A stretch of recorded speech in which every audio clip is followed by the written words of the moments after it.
Muy buenas tardes, bienvenidos a este acto de homenaje, aprendizaje, cariño hacia Fernando Pereira, que nos dejó hace casi 3 meses, después de toda una vida vinculada al IESE, desde sus principios como uno de los primeros colaboradores directos de Antonio Valero, como profesor de contabilidad, tercer director general del IESE y, por supuesto, un gran amigo de todos sus amigos. Creo que todos tenemos también historias personales, encuentros, anécdotas con él de esta interacción, y también creo que todos tenemos una deuda con él, por supuesto, el IESE y cada uno que ha estado con él en algún momento, como alumno, como colega, como profesor. Pienso también, y creo que veremos en su gran capacidad de hacer reír a todos en base a esta aparente visión negativa, que en el fondo era muy positiva de las cosas. Y creo que también tenemos una deuda porque rezaba mucho por las personas, por cada uno de nosotros, y creo que es también parte del secreto de por qué sabía querer tanto a todos. Hoy estamos aquí en este acto para hacer un primer intento de hablar de su legado, por una parte como profesor, que creó escuela de contabilidad. Será la profesora María Jesús Grandes que tratará un poco este tema. También como persona de gobierno, hemos pedido a Carlos Caballé que mire un poco Fernando, director general del IESE, y que también durante muchos años siguió en el Consejo de Dirección. Y también como amigo de muchos colegas, alumnos, con Juan Carlos Vázquez Dorero hemos pedido que también eche un poco de luz sobre esta vertiente de Fernando. Y será Luis Palencia como director del Departamento actual de Contabilidad y Control que cerrará el acto. Es una gran alegría que todos podáis estar hoy aquí con nosotros para compartir este momento y celebrar el legado de Fernando. Muchas gracias.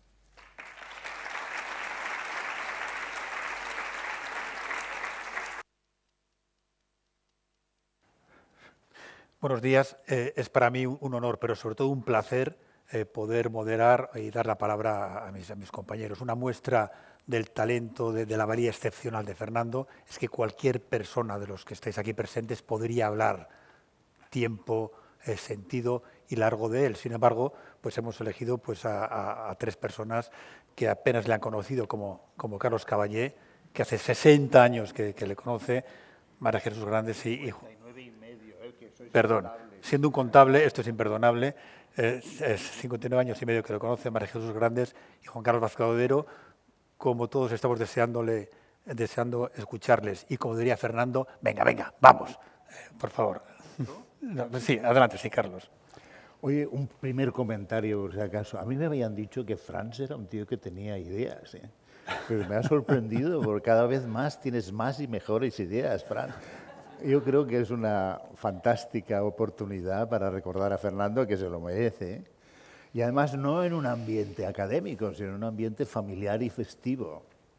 Y además yo creo que interpretando, y esto que tú, hace poco tiempo que estás aquí, pero interpretando que todos los que estamos aquí íbamos a buscar a Fernando. Nos gustaba estar con Fernando. ¿Es verdad o no es verdad? No me contradigas, ¿eh? Bueno, ya me oirás. Ya ves. Por lo tanto, como esto es lo que nos gustaba, pues yo creo que aquí es lo mismo. Vamos a tratar de pasar un buen rato disfrutando como disfrutábamos como cuando estaba aquí con nosotros materialmente o físicamente con nosotros, ¿no? Entonces yo lo que, tal como me ha ido viniendo unas ideas, las voy a ir expresando. Pero tengo que fijarme en el trabajo que me han encomendado, que es Fernando como director. Otros hablarán de otros aspectos, pero Fernando como director, la faceta de director me la han asignado a mí. Entonces, la faceta como director yo he puesto como primera cosa, que creo que estaréis de acuerdo, y el que no está de acuerdo puede hacer 2 cosas, o ponerse de acuerdo o ya no volver a participar. Pero yo creo que Fernando era uno de las personas que yo he conocido en la vida que escuchaba mejor.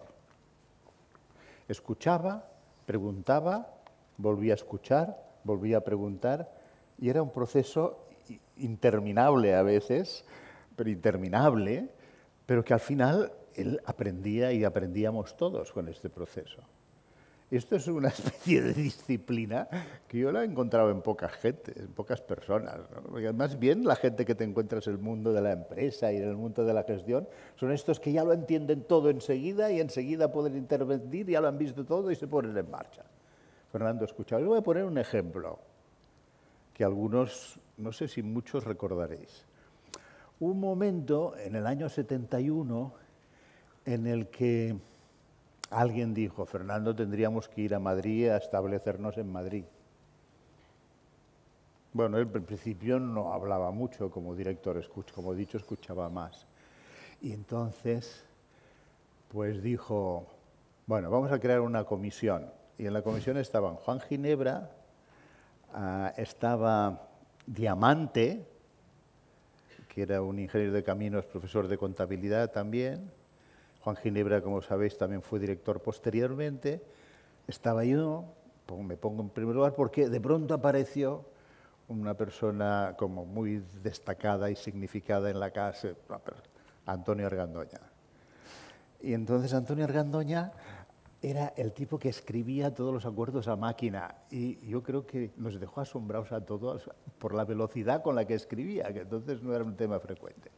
Bueno, lo primero que nos preguntó Fernando es que diéramos nuestra opinión. Dimos nuestra opinión, se la explicamos, nos escuché atentamente y me dijo, pues ahora quiero escuchar a los antiguos alumnos. Y nuestro informe lo pasó a la Junta de Antiguos Alumnos, que entonces creo que eran 18. Y fue muy interesante porque lo que se planteaba era ir a Madrid y por lo tanto buscar un consenso de si íbamos o no íbamos. Pues lo que resultó es que de los 18, 9 estaban a favor y 9 estaban en contra. Entonces Fernando dijo, ¿y ahora qué hago yo? Entonces lo llevó al Consejo de Dirección y el Consejo de Dirección lo pensaron muy bien y dijeron, no vamos a Madrid. Bueno, y pasaron 2 años más y Fernando iba preguntando.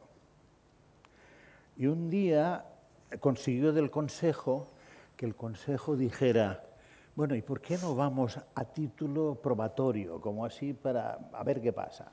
Pero siempre con una condición, que detrás del programa PADE que vamos a empezar, ya siga un PDG y un PDD, que se den posibilidades de quedarnos allí, ¿no?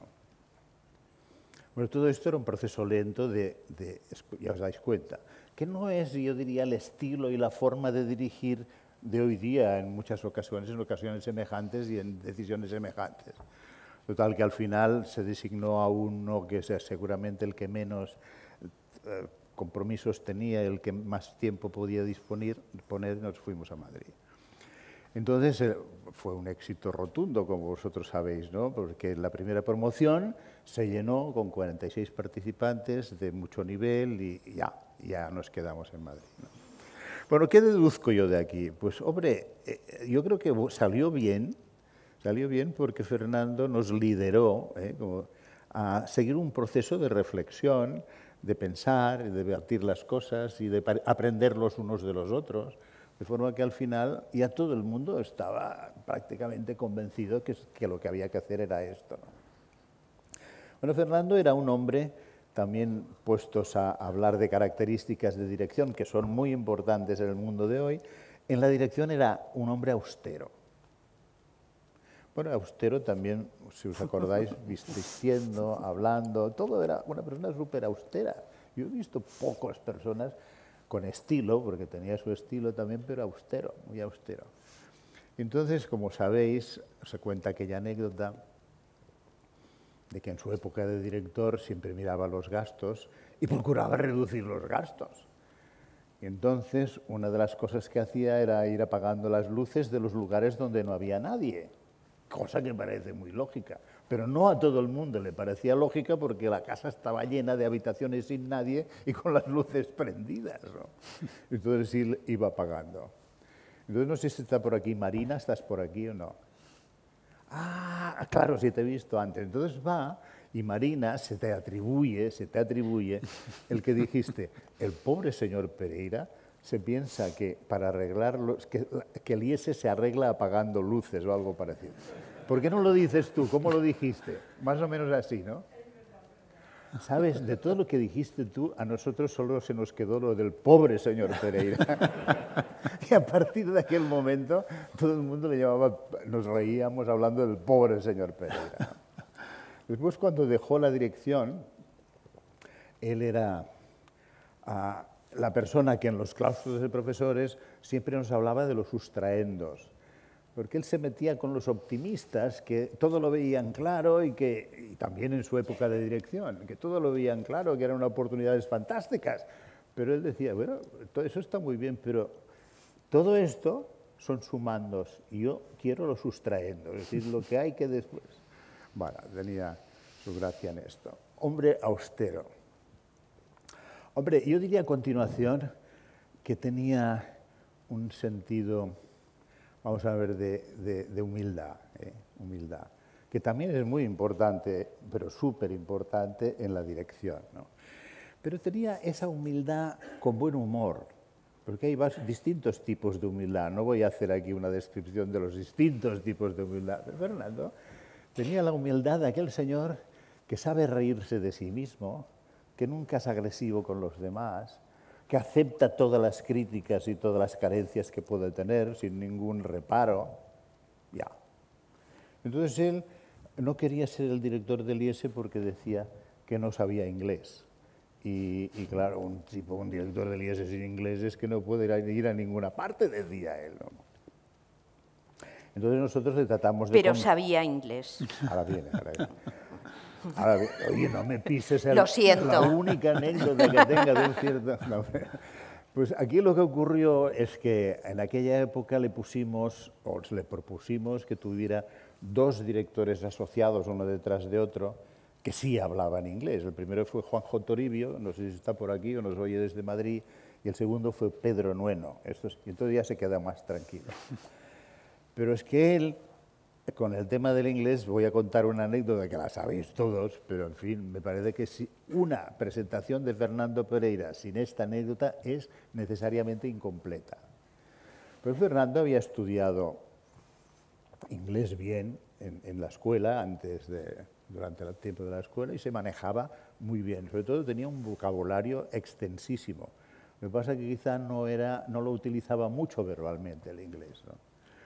En cambio, teníamos otro profesor en el IES, que a lo mejor está escuchando desde Madrid, que era Félix Huerta, que nunca en la vida había estudiado inglés, pero decía, porque es que es muy fácil, esto en cualquier momento se aprende, esto es cuestión de dedicarle unas horas, o sea, el clásico optimista que diríamos antes, ¿no? Entonces, aquel verano, que empezaba el IES, Fernando Pereira se fue para practicar su inglés y aprender contabilidad, porque decía que no sabía, lo de la humildad, a Berkeley. Y entonces son divertidas sus anécdotas de Berkeley. Y a la vuelta se encontró con Félix Huerta, que se iba a pasar un año en Estados Unidos, y se encontraron en Nueva York. Y entonces Félix Huerta, que era los que le conocéis lo sabéis, un hombre muy distinguido, le dijo, oye, vamos a tomarnos algo aquí, un café, un bocadillo de jamón o lo que sea, ¿no? Y fueron a un restaurante de estos que estaba cerca de la Quinta Avenida y fueron a pedir un bocadillo de jamón en inglés. Y el que tomó la decisión, naturalmente, de hablar en inglés era Félix Huerta, no Fernando Pereira, que no se atrevía. Y entonces le dijo a la camarera, que era una negra de estas imponente de tamaño, decía... le pidió el bocadillo. Y la otra le contestó en una cosa para Fernando ininteligible. Y entonces Félix Huerta, pero sin perder la compostura, dijo half and half.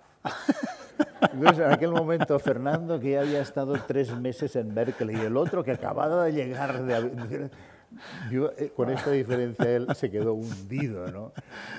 Y entonces esperar a ver qué pasaba. Y entonces la sorpresa fue que salió el bocadillo de jamón y el pan de arriba era blanco y el de abajo era negro.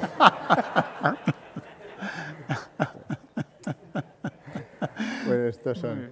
Entonces, esa humildad de saber reírse de sí mismo, con buen humor, con buen humor. Y el dominio del inglés se ponía de manifiesto con el comité de Harvard. El comité de Harvard son los tipos, y de verdad, vosotros sois todos muy buenos, pero los tíos de Harvard eran pero verdaderamente increíbles, de calidad personal, de inteligencia, de todo lo que queráis, ¿no? Entonces, los tipos de Harvard no acababan de conocer bien la dirección del IES, porque los primeros directores del IES, que fueron primero Antonio Valero y después Juan Ginebra, no hablaban inglés. Y por lo tanto, pues ellos no asistían a las reuniones del comité de Harvard porque no podían seguir la conversación, pero Fernando sí.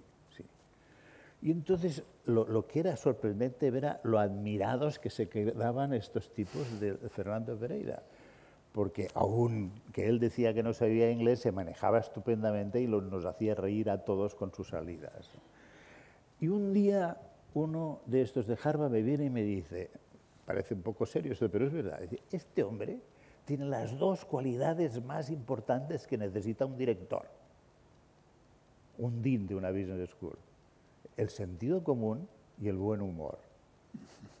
Bueno, yo creo que esto es verdad. Todos los que le hemos conocido queríamos estar a su lado y le buscábamos por estas cosas, porque tenía sentido común y tenía ese buen humor también. ¿Ya quieres que acabe o qué? Es que tienes mala suerte, soy un moderador de contabilidad. Muy bien. Entonces, bueno, pero yo quiero decir al final que estoy encantado, no, para hacer, hombre, redondear un poco, eso sí que me permitirás. Es decir, mira, Fernando quería muchísimo a la gente, muchísimo, y confiaba muchísimo en la gente. Y las dos cosas son dos cualidades de dirección muy raras de encontrar simultáneamente. Os quería a todos, desde los de la imprenta, el comedor, todos. Y no os molestéis si alguno no digo vuestros nombres personalmente, pero eso lo sabéis, ¿no? Cómo quería a toda la gente.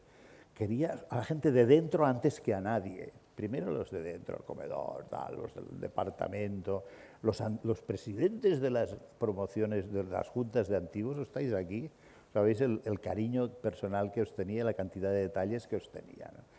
O sea, Fernando era un hombre que quería muchísimo, muchísimo a la gente, ¿no? Es una cualidad importantísima.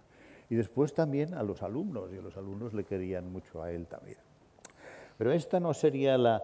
Sí, ya tengo que... No, ahora sí que acabo, Bueno, entonces por eso os tengo que decir que tengo que agradecerle a Franz que me haya dado esta oportunidad, porque estábamos hablando de una gran persona, de un gran profesor, de un gran profesional, y no he tenido tiempo de hablar de esto, y también de un gran director, que fue una buena lección para todos. Oye, pues muchísimas gracias a todos por haberme dado la oportunidad de expresarme así y aquí. Muy bien, gracias Carlos.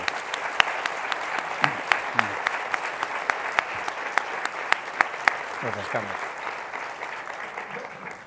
María Jesús, que me pidió no participar para no emocionarse, nos va a hablar del papel de Fernando. Me han puesto detrás de Carlos docente. para hacer contraste. Te lo hemos puesto fácil, María Jesús. Contraste. Tapar agujeros. Habéis visto su dominio, pues yo no lo tengo, ¿vale? Y cuando Franz y Luis me plantearon intervenir en este acto, yo les pedí por favor que no me hicieran hablar. Estaría encantada de estar con todos vosotros, pero no un poco levantada, sino sentada como en una más entre vosotros. Y la razón por la que yo no quería hablar es porque cuando hablo de Fernando, lloro. Cuando pienso en Fernando, lloro. Cuando hablo con Carmen Marqués, lloro. Y eso me ha llevado a que las palabras que os voy a decir las voy a leer, porque yo no sé si voy a conseguir terminarlas.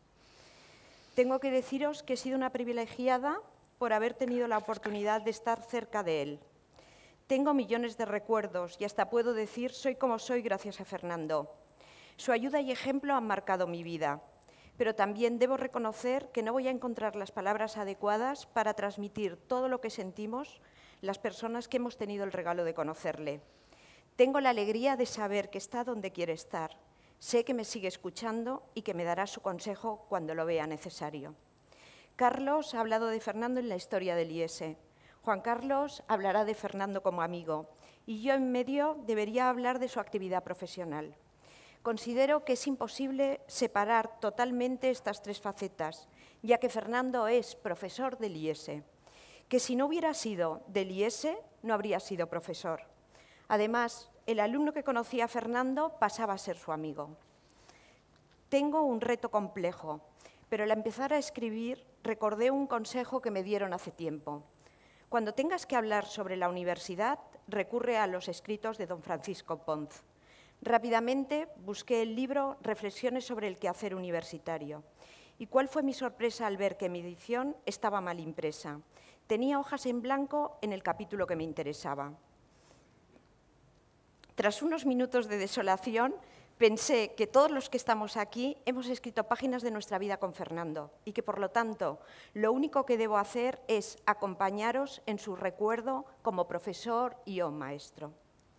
Frente a esta disyuntiva, recurrí al diccionario y encontré: profesor, persona que tiene por oficio enseñar una ciencia, un arte, una técnica. Maestro, dicho de una persona que destaca por su perfección y relevancia dentro de su género, aquella de la que se reciben enseñanzas muy valiosas. Estas dos definiciones me permiten decir que Fernando ha sido un gran profesor de profesores y un extraordinario maestro de maestros.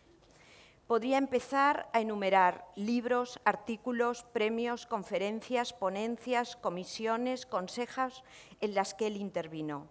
Los que hemos trabajado con él sabemos que el artículo que más mencionó en su vida fue Reflexiones sobre mis viajes en tranvía. Un recuerdo de mi pasado universitario.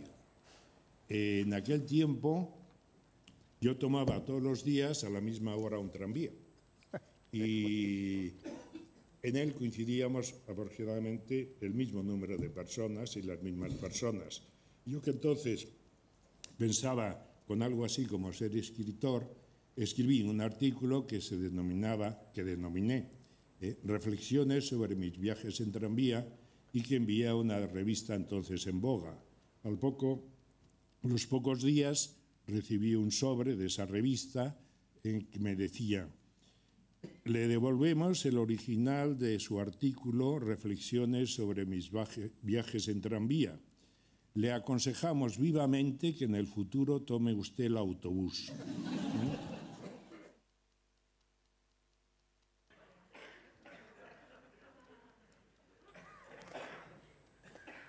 Todos, Fernando entendía la contabilidad como el sistema que registra la realidad bajo el difícil principio de la imagen fiel. Su principal enseñanza ha sido obligarnos, hasta en la contabilidad, a poner a la persona en el centro. Siempre diferenciaba la técnica contable de la contabilidad en la dirección. La primera era aplicar criterios predeterminados. La segunda era concienciar al directivo del uso de un lenguaje cuyo objetivo es reflejar cada hecho acontecido en la organización, remarcando los riesgos de faltar a la verdad. No recuerdo una clase suya, y he asistido a muchas, donde no planteara una decisión. Fernando no fue profesor de contabilidad, sino profesor de directivos que se veían obligados a convivir con la contabilidad. Creo que Rafael Alvira se inspiró en él cuando dijo que la contabilidad refleja el espíritu de pobreza. Lo que busca la contabilidad es la verdad de la situación económica. La contabilidad ha de ser matemática, pero no solo, es decir, ha de tener comentarios al margen de los números. La evaluación matemática es un instrumento auxiliar interesante, pero no puede o no debe convertirse, como sucede sin embargo hoy, en pieza central. Tiene sentido el aprender a valorar según verdad y también contribuir a que los demás aprendan a valorar con verdad, pero lo central es generar lo que ayuda al vivir. Hay dos cosas que a mí me han llamado la atención, no en el IES, sino en el entorno en que el IES se mueve. Lo primero, el creciente número de personas que dan a las ciencias experimentales o consideran las ciencias experimentales lo cuantitativo, lo que se percibe por los sentidos como única fuente de conocimiento. Esta, desde luego, es una fuente de conocimiento, pero no es la única ni la más importante. Fernando se enriquecía en el ejercicio de su profesión, ya que dominaba lo que tenía que enseñar y tenía como objetivo enriquecer a los demás. Decía que el objetivo fundamental como hombres de empresa no es simplemente resolver problemas, sino resolverlos de tal forma que nos perfeccionemos nosotros mismos al resolverlos y resolver de tal modo que los demás se perfeccionen cuando nos ayudan a solucionarlos. Quizás así seamos menos eficaces y tengamos que ir más despacio, pero importa más que la velocidad el asegurarnos que vamos en la buena dirección. De hecho, si el IES no nos ayuda a conseguir este objetivo, deberíamos cerrarlo. Y si nos ayuda a conseguirlo, deberíamos desarrollarlo. Fernando no pretendía que el alumno supiera todo, ni pretendía que supiera mucho. Para él lo importante es que supiera lo imprescindible, pero muy bien. Enseñaba la comprensión de la realidad en todos sus aspectos, justificando cada concepto que se debía entender, despertando el interés por descubrir un lenguaje útil que hasta ahora el alumno había evitado por la somnolencia que le producía.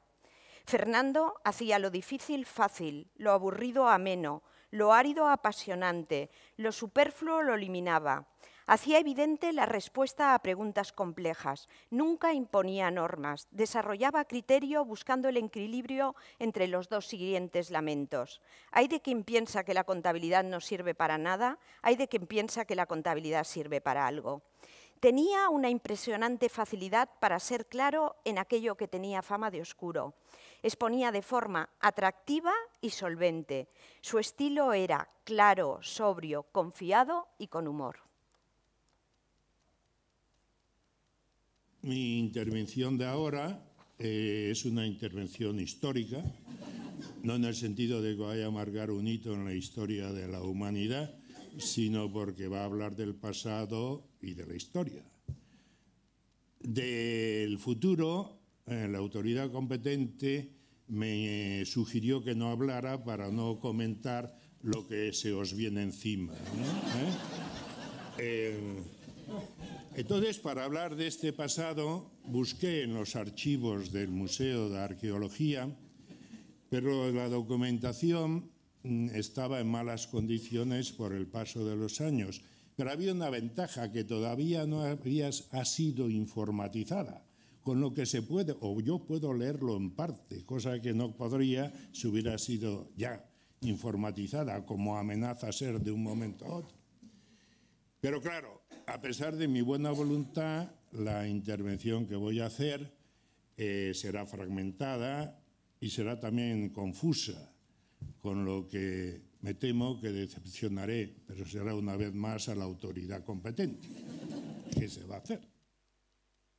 Hay una fecha que luce con un particular esplendor, que es el 14 de septiembre de 1970, fecha en la que yo tomé felizmente posesión de lo que ya se llamaba entonces Dirección General del IES. Se abría ante mí pues un camino radiante, festoneado de rosas y de laureles, pero este luminoso itinerario, a no tardar, fue ensombrecido por plomizas nubes que eran agitadas por el personal del IES, los entonces mis subordinados, que era una de mis grandes satisfacciones. Tuve subordinados a partir de ese momento. Y, por ejemplo, pues yo me dirigía a algún componente del personal docente cuando lo encontraba, porque no acostumbraban a ir por el IES demasiado, ¿no? Pero si nos tropezábamos, por así decirlo, le preguntaba en qué empleaba su tiempo, con el afán de ayudarle a ordenarlo mejor. Y me respondía en tono amenazador que no me metiera en cosas que no eran de mi incumbencia. Prometeo robó el fuego de los dioses y fue encadenado a lo alto de una montaña donde acudía puntualmente todos los días un buitre a roerle las entrañas. Yo arranqué la Dirección General del IES y fui castigado con tenerme que relacionar periódicamente con el personal del IES, los entonces mis subordinados. Hay que decir, sin embargo, en honor a la equidad, que el buitre era más puntual que mis subordinados. Y así fui de contratiempo en contratiempo. El caso es que fui sorprendentemente empujado por el cese de mi persona como director general del IES y caí en un pozo sin fondo. Hombre, el hecho de que mi cese hubiera sido una decisión académica garrafalmente equivocada, como se puso de manifiesto que al poco rato de mi cese el rector que lo firmó fue a su vez cesado. Hay una relación de causa-efecto clarísima. Si hubiera sacado la experiencia que debiera haber sacado de la parte de la historia de mi vida, que son los años de mi niñez. Cuando yo era niño, con unos amigos, acostumbraba a ir al campo de excursión a comernos una tortilla, y por el campo íbamos andando, y cuando nos disponíamos a sentarnos en un primer lugar, siempre alguien del grupo decía: no, aquí no, que hay hormigas.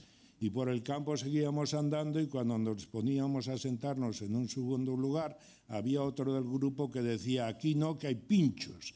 Y por el campo íbamos andando, y cuando nos disponíamos a sentarnos en un tercer lugar, había otro que decía: aquí no, que da mucho el sol. Y por el campo seguíamos andando hasta que nos derrumbábamos exhaustos y sin apetito en un lugar que lo reunía todo. Hormigas voracísimas, pinchos afiladísimos, sol abrasador. ¿Qué nos había pasado? Que buscábamos algo que no existe en este mundo nuestro, un lugar sin incomodidades. Y esto no es escepticismo, esto es sensatez. No se limitaba... Bueno, no se limitaba a ser profesor, ya que fue maestro. Siempre intentaba que el alumno viera el sentido de los hechos, la esencia de todo acontecimiento. Remarcaba que se debe tener una brújula que marca la meta a la que se debe aspirar llegar. Estimulaba presentando formas valiosas y valerosas de buen hacer.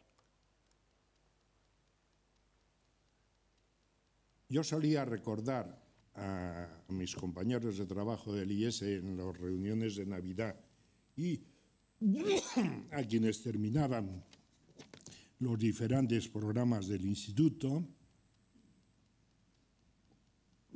dos de los varios consejos que Don Quijote dio a Sancho cuando éste se disponía a tomar posesión del gobierno de la isla Barataria. Un consejo que le recordaba es el siguiente: si acaso doblares la vara de la justicia, no sea con el peso de la dádiva, sino con el de la misericordia. Y en todo cuanto fuere de tu parte, muéstrate piadoso y clemente. Nos recuerda Don Quijote que, por supuesto, hay que hacer justicia, pero no de cualquier manera. Hay que hacerla con amabilidad, virtud sin la cual la convivencia humana, empresarial o familiar, corre el riesgo de tornarse inhumana, que presta un mal servicio, una buena causa, cuando quien lo defiende es persona inaguantable. Y el segundo consejo que le recordaba de los de Don Quijote decía: ten siempre presente que no es bien que los que asisten a gobiernos de mucho tiempo estén sin las propias mujeres, sin los propios cónyuges, diría hoy Don Quijote, ¿no? Bueno, Don Quijote pensaba que una vida humana, verdaderamente humana, se compone de desarrollo equilibrado y armonioso de sus distintos componentes. Y si uno de ellos se desarrolla desmesuradamente en perjuicio de otros, pues la vida se deshumaniza. Si el trabajo se desarrolla en perjuicio de la atención familiar, pues la persona, sin darse quizá cuenta, empieza a degradarse, degradarse nada menos. La autenticidad de su vida ha dejado una profunda huella. Representa un ejercicio de responsabilidad y libertad, siempre dispuesto a hacer aquello que debía hacer. Ha conciliado un profundo sentido cristiano de la existencia y de la realidad con un enorme respeto hacia las múltiples formas humanas de construir el sentido del mundo. El creciente número de personas que plantean sus vidas prescindiendo de Dios. Si uno cuenta con Dios, cuenta con una brújula que le marca siempre dónde está el norte. Y tantas cuantas veces se pueda extraviar, su libertad, si quiere, puede reorientarse al sendero, al camino deseado. Si uno prescinde de Dios, prescinde de la brújula. Y su libertad, lo único que puede hacer es orientarse en la dirección que le marcan los vientos morales tan erráticos que más fuertes soplen en cada momento. Sus silencios valían a veces tanto como sus palabras, y lo que insinuaba con su humor era más eficaz que largas exposiciones. Muchas veces repetía: bienaventurado quien no teniendo nada que decir, se calla. Cuando le comentaba un problema, no sabía si me iba a contestar, pero estaba segura que iba a rezar, y si se le ocurría una solución, me la plantearía buscando lo mejor para mí. Un día, planteándole un problema muy importante, le dije: Fernando, ten cuidado, tengo tanta confianza en ti que si me dices que me tire por la ventana, lo hago. Estoy segura que ya sabéis lo que pasó. No hubo contestación, pero me acompañó en su solución. Me considero alumna de Fernando por su planteamiento frente a la contabilidad, pero me considero su discípula ya que no solamente me ha transmitido conocimientos, sino también una forma de ser y vivir. Me deslumbraba con sus valores y me impulsaba a seguirlos. Ha sido un gran maestro que buscaba el saber para hacerse a sí mismo bueno y se imponía como su deber compartir su saber con los demás para hacerlos también buenos, pero además felices. Estoy segura que todos esperábamos encontrarnos con él. Su sonrisa era su gesto de acogida, su fina observación, su comentario oportuno, su actitud irónica nos producía alegría. Era capaz de ver el lado divertido de la vida de modo positivo y sereno. Estaba de buen humor y hablaba con humor.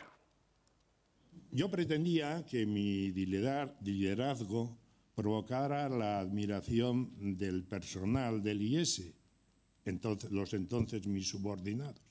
Pero no conseguí despertar su compasión. De allí viene el eslogan que se repetía por aulas, pasillos y despachos: el pobre señor Pereira. Eslogan que se prolongó poco después y se decía por aulas, despachos y pasillos: el pobre señor Pereira que imagina que el IES se dirige apagando luces. Esto se debía a que, en parte porque no sabía qué hacer durante mi jornada laboral, apareció el mito de la lentitud de Pereira y surgió otro eslogan, ¿no? Que no es que se dijera, sino que se coreaba en despachos, pasillos y aulas, ¿no? La lentitud se hizo hombre y encarnó en Fernando Pereira. Hubo, sin embargo, un buen amigo que empezó a comentar que después de todo, que el que yo fuera lento era una ventaja para la institución, puesto que dado que yo la llevaba por un camino equivocado, pero lo recorría muy lentamente, con lo que me desviaba menos del origen y a mi sucesor le costaría menos esfuerzo rectificar lo que había que rectificar. El humor de Fernando era signo de su inteligencia, de una mente atenta, reflexiva, ágil y profunda, con una muy educada sensibilidad, pero también era la expresión de una libertad interior, reflejo de escasas y valiosas certezas y múltiples dudas. De ahí su talante abierto, muchas veces impregnado de ternura. Su buen humor era el resultado de la armonización del temperamento con el carácter y la finalidad que se propuso en su vida. Fernando nos ha dejado grandes retos a nivel personal y profesional. Nos ha ayudado a descubrir hacia dónde debíamos ir. Incluso en contabilidad nos ha dicho la forma de hacerlo, pero nos ha dejado a nosotros llevarlos a cabo. Creo que él ahora diría: Termino. Cabe preguntarnos si no nos estamos preocupando mucho por preparar el porvenir de la humanidad, sin preocuparnos en cambio lo suficiente de preparar a los hombres para el porvenir, poniéndoles en condiciones de ser ellos mismos quienes se lo forjen. El progreso transforma incesantemente nuestra vida, y ello está bien si los cambios resultantes son asimilados en el marco de unos valores permanentes del espíritu que por sí mismos son invariables. Pero si ello no sucede así, lo que se produce es un irresponsable afán de novedades que acaba por convertirse en un auténtico desconcierto existencial y en un vivir sin bases ni raíces. La serenidad y el rigor de los métodos propios de la ciencia y del estilo mismo de instituciones como el IES son muy apropiadas para conjugar adecuadamente el deseable progreso con intereses superiores e invariables. Termino. Pero claro, son muchos los años que me he dedicado a la contabilidad y entre las enfermedades que esto me ha producido es la obsesión enfermiza porque todo cuadre. También los discursos. Y por eso termino como empecé. Estoy a vuestra disposición. Bueno, Juan Carlos, permíteme que me meta en tu tema. Juan Carlos tiene que hablar de Fernando como amigo. Y yo, como no tengo palabras para este tema, se me ha ocurrido que una foto, si consigo que salga, resuma lo que es para mí la amistad en Fernando.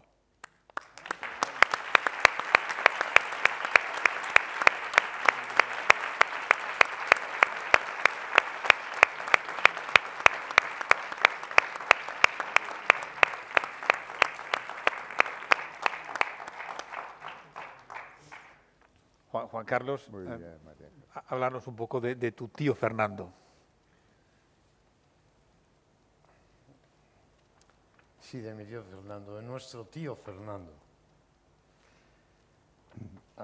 De manera que lo que he hecho ha sido escribirle una carta mía, pero también de Titina y de todos los chicos y amigos que tanto le hemos querido y le queremos. De manera que ahí va. Querido tío Fernando, que es como le llamamos en casa desde hace 40 años o 50. Cuando Franz Hoykamp me hizo llegar si estaba dispuesto a intervenir sobre la amistad en un acto en tu memoria, no pregunté nada y respondí de inmediatamente que por supuesto estaba encantado, más que dispuesto.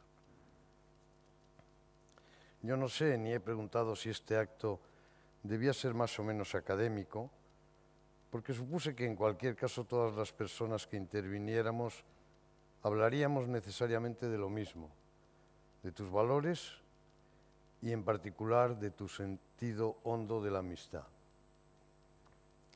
Si me hubieran dicho que un acto debía ser más académico, debería contarle al auditorio, todos ellos amigos tuyos, cosas como lo que le decía Aristóteles a Nicómaco en su Ética, donde se refiere a la amistad como filia, o sea, como virtud que él considera, que él, Aristóteles, considera principio de todas las virtudes, porque siempre busca el bien del otro antes que el propio. Y por eso dice que la amistad es un alma que habita en dos cuerpos, un corazón que habita en dos almas. Y luego habría seguido con los diferentes desarrollos filosóficos, psicológicos, morales, hasta teológicos. Me hubiera encantado hacerlo, Fernando, pero no era lo que me pedía el cuerpo. De modo que pasadas unas fechas, y después de revisar las notas de las charlas que sobre la amistad he dado en mi vida, fundamentalmente a jóvenes, y después de, sobre todo, leerme despacio más de 40 discursos tuyos que me facilitó nuestro silencioso, perseverante y eficaz historiador Javier Pampliega, y también los sentidos obituarios y similares manifestaciones de nuestros sucesivos directores generales y algunas cartas personales que de queridísimos colegas y amigos tuyos y míos he recibido, llegué a la conclusión de que mi intervención sobre esa sólida y profunda, desinteresada y recíproca con otra persona que es la amistad, la tuya en este caso, se podía centrar en una carta entre nosotros con algunas anécdotas sobre la familia Vázquez, sobre eso que nos ha regalado durante más de medio siglo y que no ha sido sino ejemplo vivo de generosidad, sinceridad, disponibilidad, comprensión, mutua confianza, honestidad, entrega, respeto. Siempre nos has dado lo mejor de ti. Esas virtudes, todas muy importantes y necesarias para la vida de cada persona, han calado en mi hogar gracias a tu permanente presencia. Y cómo no, a la de Juan Antonio, que en todo nos acompañó hasta que nos dejó solos a tu cargo hace ya 3 lustros. Perdonad. Recordarás que te conocí cuando eras don Fernando Pereira. En los primeros días de septiembre de 1967, con motivo de mi incorporación al entonces MED, Máster en Economía y Dirección de Empresas, que hoy conocemos como MBA. Éramos solo 30 y pocos alumnos con un apretadísimo horario, sábados mañana incluidos, lo que permitía a cada profesor que nos conocieseis muy a fondo a cada uno de los alumnos. Aquella irrepetible historia tuvo lugar de la mano de Antoni Subirá, como director del máster, y con profesores como Harald Burmeister, Juan Bautista Diamante, José Antonio Mustienes, Juan Antonio Pérez López, José María Rodríguez, Josep Riverola, Rafael Termes y Antonio Valero, y tú mismo, que ya habéis fallecido, y hoy veláis por todos nosotros desde ahí arriba. Y también con otros muchos profesores como Carlos Caballé, Antonio y Lorenzo Dionis, Juan Manuel Elordu y Juan Ferrán, Josep Faus, Miguel Ángel Gallo, Félix Huerta, Esteban Masifern, todos ellos, gracias a Dios, aún con nosotros. Aquella irrepetible historia, te digo, fue una permanente lección de amistad entendida en su mejor sentido. No nos pasabais una. Y no sé si aprendimos mucho, que indudablemente creo que fue así, pero lo que todos nos llevamos prendido en nuestras almas fue un sentido de la profesión y de la vida que tiene que ver precisamente con la amistad y las virtudes que de ella se derivan, que nos inculcasteis con muy pocos o casi ningún sermón, pero mediante el permanente ejemplo de bonomía. La profesión era dedicación a los demás por medio de la tarea que uno desempeña. La vida había de ser servicio a los demás a poder ser con una sonrisa. Como era de esperar, he caído un poco en la historia corporativa, pero no sino con el deseo de poner nuestra amistad en contexto, dada tu flaca memoria, las particulares circunstancias de favor que nos deparó la vida a aquella treintena de intrépidos que como tercera promoción del máster nos pusimos en vuestras manos. Porque recuerdas que casi nadie en este país ni en Europa, ni en el resto del mundo, salvo Estados Unidos, sabía a la sazón que era eso de un máster. Cuando le comuniqué mis intenciones a mi padre, persona, como recordarás, de vastísima cultura humanística, me soltó: ¿es que tú no vas a trabajar nunca? No te cuento lo que me dijo un par de años después cuando le dije que además me iba a doctorar, cosa de 4 o 5 añitos más. En esa ocasión me espetó lo mismo que tú: estás loco. Bueno, volviendo a ti y a nosotros, Titina y yo te conocimos ya personalmente, junto con los demás colegas del entonces Departamento de Control. En agosto de 1969, recién llegados del viaje de novios, con mi incorporación formal a esta casa. Y ahí empezaron mis clases particulares a tu cargo y el de Juan Antonio, sobre cómo andar por la vida y querer a los que te rodean, a pesar de que cuando fui a saludarte el primer día y te pregunté dónde se hacía uno eso que llamaban blazer, entonces uniforme casi de diario, Marina? Casi de diario en el IES de aquellos tiempos, me soltaste muy convencido. ¡Qué disparate! ¿Quién te ha dicho eso del blazer? No te hagas nada, que es tirar el dinero, porque esto se cierra en 3 meses. Primer día en su despacho a saludarle. Aquello fue desalentador para un recién casado de 24 años. Así que no supe cómo seguir y, como siempre, me sonreíste amablemente. Me despedí y ya desde el pasillo vi cómo te enfundabas en la revisión de las galeradas de la primera edición de tu fenomenal libro Contabilidad para Dirección, que, como ha recordado María Jesús, dedicaste a quienes no sabían contabilidad, pero habían de convivir con ella. Llegando a casa le dije a Titina: no sé si he acertado quedándome en el IES. Hay ese tío raro llamado Fernando Pereira que intentó enseñarme contabilidad en primer año y que me ha dicho, y le conté a Titina. Naturalmente, al día siguiente, Juan Antonio Pérez López me disipó toda duda sobre el acierto de mi elección durante 2 imponentes horas en las que pasamos de los coches a los toros y del coñac Cardenal Mendoza, Aristóteles, Santo Tomás, Sor Ángela de la Cruz y la mismísima Trinidad. Salí convencido y gozoso. Ese Pereira debe ser un agorero, pensé. Luego me fui a ver a ese otro maestro generoso y coetáneo mío, que con frecuencia ha sido mi referencia de qué hacer prácticamente por el IES, y al que tú nombraste director general asociado. Me fui a ver a mi queridísimo Pedro Nueno. Ya le conocéis. Pocas palabras y directo al meollo. Tú a remar. Ninguno de los dos sabemos aún hacerlo, pero nos enseñarán. Me quedé muy tranquilo.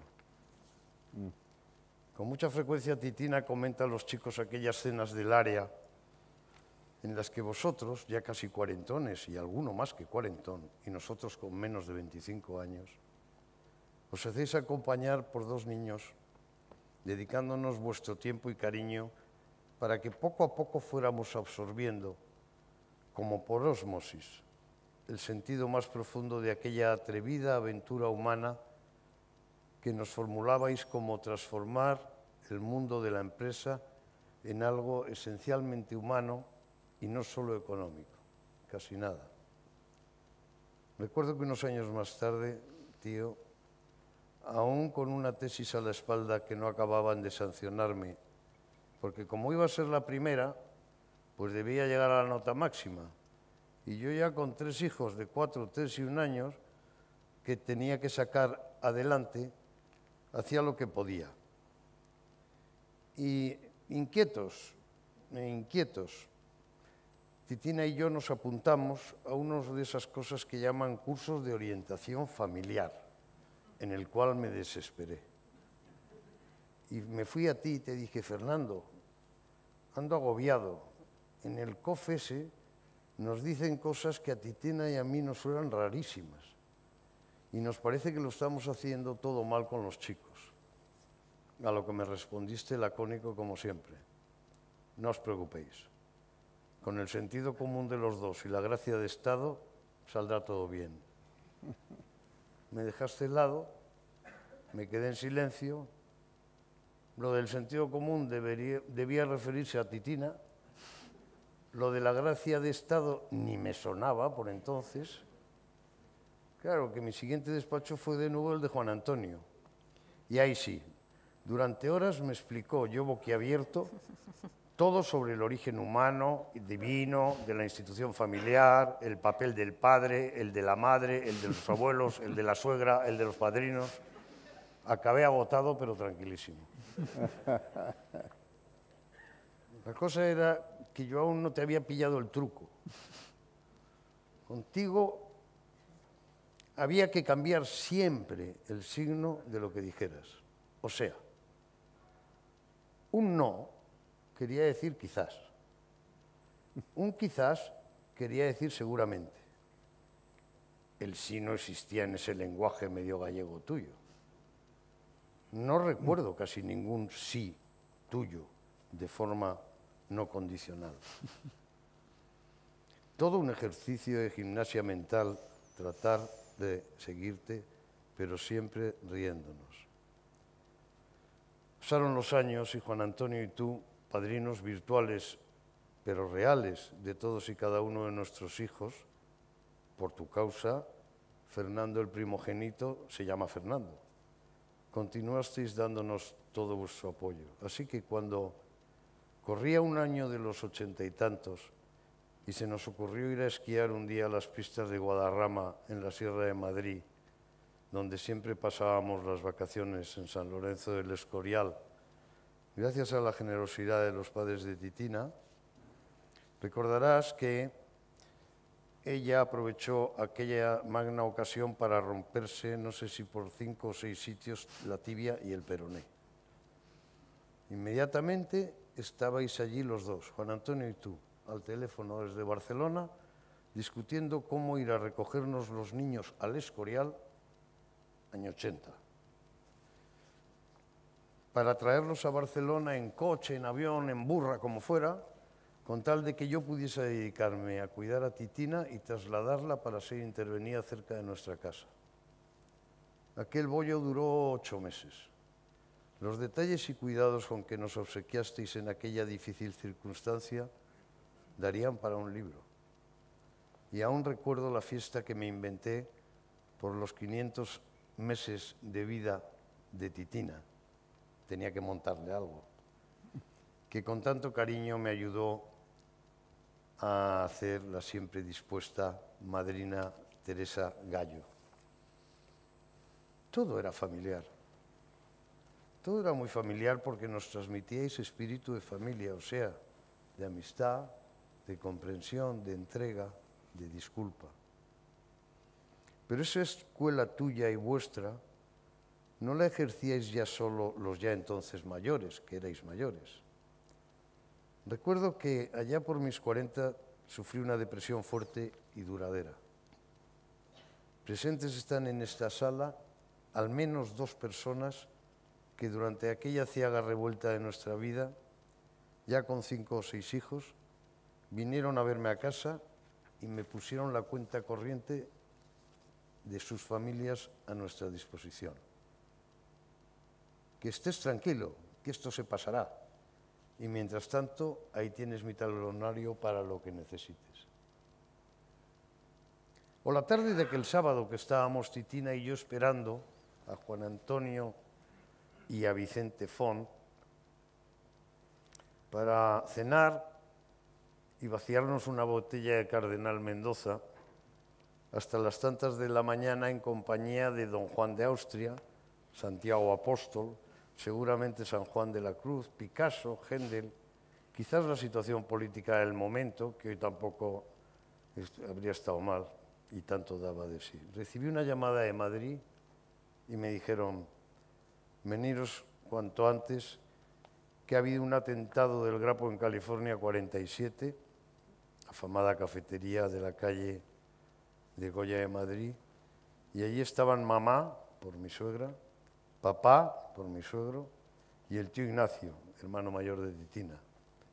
Papá e Ignacio están malheridos y van camino de sendos hospitales, pero a mamá ni la encuentran. Pues bien, de nuevo, ¿quién nos llevó al aeropuerto y se estuvo allí hasta embarcarnos? Y lo mejor, casualmente, ¿quién nos esperaba en el entonces aeropuerto de Barajas un sábado a las casi 11 de la noche para recogernos? Por cierto, con el dinero que hemos encontrado en casa, porque hemos supuesto que habéis venido sin un duro. Pues otro compañero, Juan Torres, otro profesor de la casa que vivía en Madrid y con su mujer Joaquina, una fenomenal ferrolana que ya entonces se hacía llamar Quimeta. Y era un sábado a las 22 horas y allí estaban. Eso de pensar en el otro, estos vendrán sin un duro, a ver qué hay por casa y se lo llevar, eso es algo que hemos aprendido de ti, todos los que te rodeamos. Perdona que me haya alargado en nuestras interioridades. Y eso que no he entrado en las cenas de verano de Hondarribia, contigo y tu hermana, la tía Piru y toda la colla, y las otras 1000 celebraciones divertidas y familiares en nuestras vidas. Quiero, para terminar, darte especialmente las gracias porque hace unas semanas, cuando estábamos allí juntos, te pedí un especial favor, tú de cuerpo presente. De esto hace ya unos meses, un par de meses largos, y sin embargo ya me lo has concedido. Recordarás que te dije yo que arreciaras en tus peticiones nada más llegar al cielo, porque como serías novedad durante unas fechas, te harían más caso. Y yo creo que así ha sido. Gracias, tío Fernando. Y termino insistiéndote en otro favor que te pido también con insistencia, porque pareces estar en vena y es algo de lo que hemos hablado últimamente con mucha frecuencia. Tiempos atrás nos enganchábamos en la aventura del IES por lo que podríamos llamar sus raíces. Poco dinero, que había además que intentar devolver a base de un 25% de lo que cada uno ingresaba como consultor fuera de la casa. Y fuiste tú, precisamente tú, el que se cargó esa sanísima práctica. Qué error, tío Fernando, qué error. O sea, retribución poca, pero eso sí, mucho trabajo, trabajo el que queríamos y más, prestigio cero. Nadie conocía el IES y casi nadie sabía lo que era un máster. Nada, digamos, aquellos empresarios pura madera dura, que por entonces y en abrumadora mayoría no tenían estudios. Y había que convencerles, sin tener estudios, para que vinieran a estudiar. Ellos que tenían dentro de sí mismos la escuela de la vida y de la calle. Hoy, y desde hace muchos años, gracias a Dios, uno se puede incorporar al IES por sus frutos, que no solo por sus raíces, y que son para la mayoría cierta exposición, cierto prestigio, una retribución razonable, todos ellos bien visibles.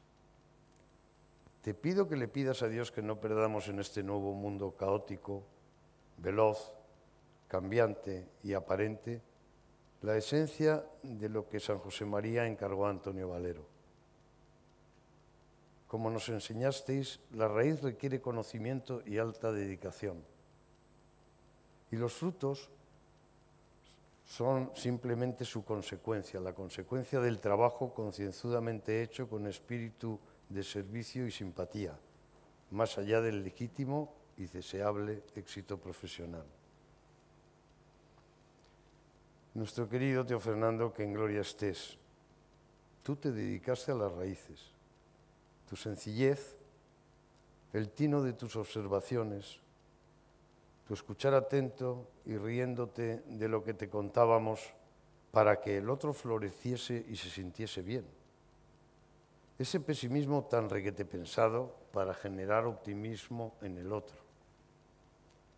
Todo para los demás, generoso, desenfadado. Por eso Fernando ha sido la esencia y el contagio de nuestro sentido de la amistad y por eso todos te hemos querido y te queremos tanto. Fortísimo abrazo, Titina y Juan Carlos.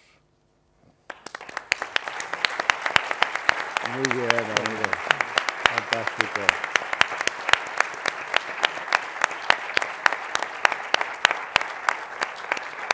Muy bien.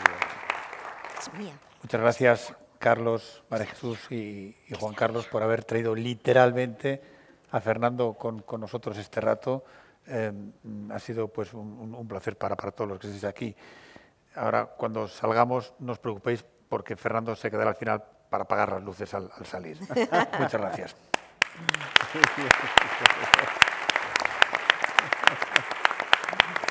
Oye, muy ingenioso, sí señor.